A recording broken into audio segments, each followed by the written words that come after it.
Hey Year 10, welcome back to my channel. Today we're going to look at Act 2, Scene 1 and Act 2, Scene 2. We're going to summarise it and do some analysis on it as well. So let's get started with Scene 1. Okay, so in this scene, Banquo and Fleance, who's Banquo's son, have a short talk while on the night's watch. Banquo has a bad feeling about this night and can't sleep. They hear a noise that causes Banquo to draw his sword, but it's Macbeth. He assures Banquo that he has not been thinking about the witch's predictions, but says the two of them can talk about it later. Macbeth then encourages Banquo and Fleance to get some rest and sends his servant away as well. Once alone, Macbeth reflects on his plan and on the subjects of sleep, death, and evil deeds. He contemplates his dagger, first seeing it as a vision, then as a real weapon that he draws from his belt.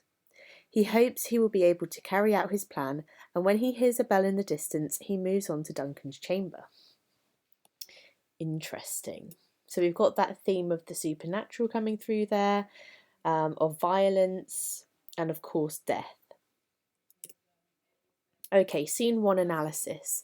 So this is where we can focus on our AO2. In particular, we've got dramatic irony. If you mention dramatic irony in your exam, that's a big old tick for AO2, and an even bigger tick if you then say the effect of that dramatic irony. So, the conversation between Banquo and Fleance is one of many in the play where the characters talk about bad omens and ill feelings about events to come. The dramatic irony in this scene is that Banquo is startled when Macbeth appears, but once he identifies Macbeth, he puts his sword away. Banquo does not know what the audience knows, which is that Macbeth's development from an honourable individual to a lying and dangerous character is well underway. So that is the crux of the dramatic irony there.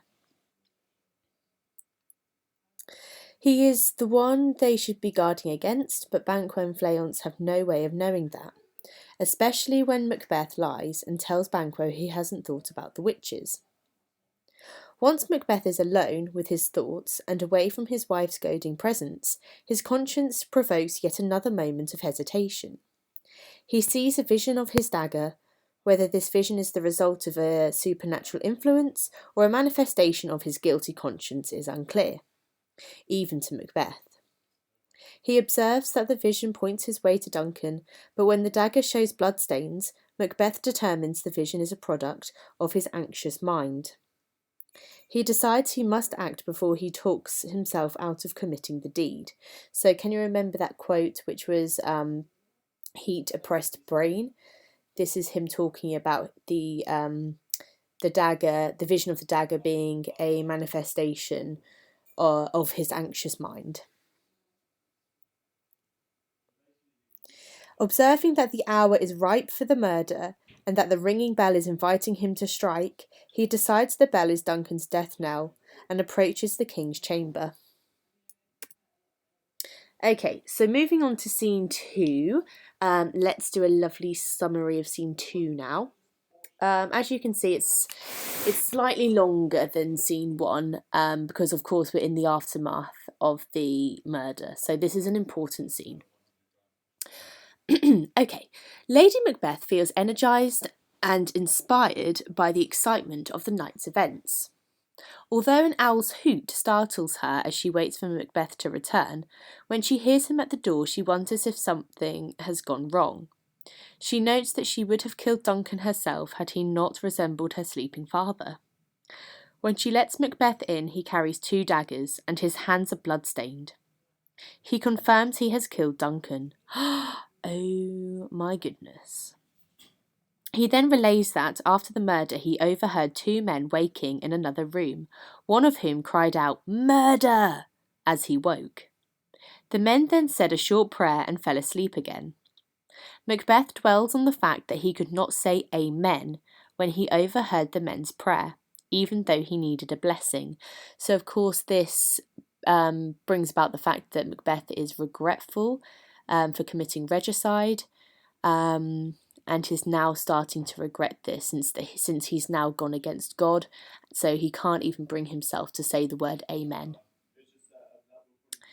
So he couldn't bring himself to say amen when he overheard the men's prayer, even though he needed a blessing. Lady Macbeth tells her husband that they shouldn't think too much about the murder, but Macbeth continues to worry. He says he heard voices that said he and his house would sleep no more.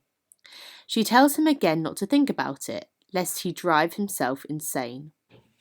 Then she sends him to wash his hands and notices he still has the daggers, which he was supposed to leave with the guards to incriminate them in the murder. So he was meant to frame them. He was meant to leave the daggers with the sleeping guards to make it look as if the guards had, of course, killed Duncan. Macbeth refuses to return to Duncan's room, so Lady Macbeth goes back instead. While she is gone, Macbeth hears the sound of knocking and worries about being discovered. When Lady Macbeth returns, her hands are bloody, but she says her conscience is clear. So this is how the stark contrast between both characters now comes through.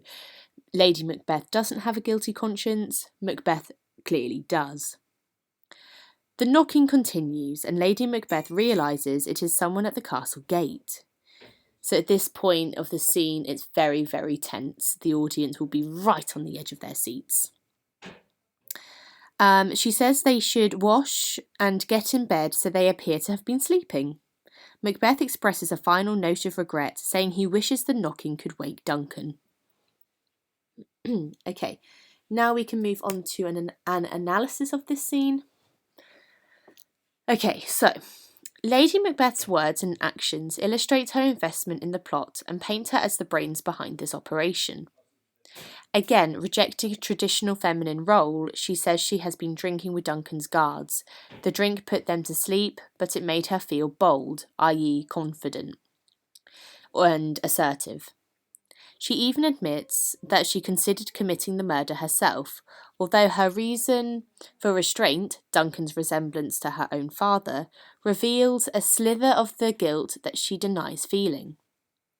When she realises that Macbeth has botched his part of the job and brought the daggers back with him, she takes action with ruthless efficiency and returns to the scene of the crime to plant the evidence, but not before scolding her husband and delivering another strike at his manhood for being infirm of purpose. So this means that he's useless, basically, a useless man. Macbeth is finding it difficult to deny his guilt. He fixates on having overheard a man in another room cry out, "Murder!" This is the first sign of the tormenting burden that this murder will be, though he will go on to other acts of murder later in the play. He then worries about not having been able to pray silently with the men he overheard and wonders why he could not speak the word amen. While it is an instance of dramatic irony here that Macbeth feels he needs or deserves a blessing after committing a murder, this fixation with the word, as well as the voices he hears cursing his house, implies he is concerned about the state of his soul. It is unclear whether these voices are supernatural, the products of his own guilt, or both, but they accurately predict the downfall that awaits Macbeth, his tragic flaw. Okay, so hopefully those summaries and analysis have given you something to go off, even if it is just the starting point for revision or whatever you're doing with these videos. So hopefully that will give you a starting point. And yeah, I hope it's been useful. So thanks for listening.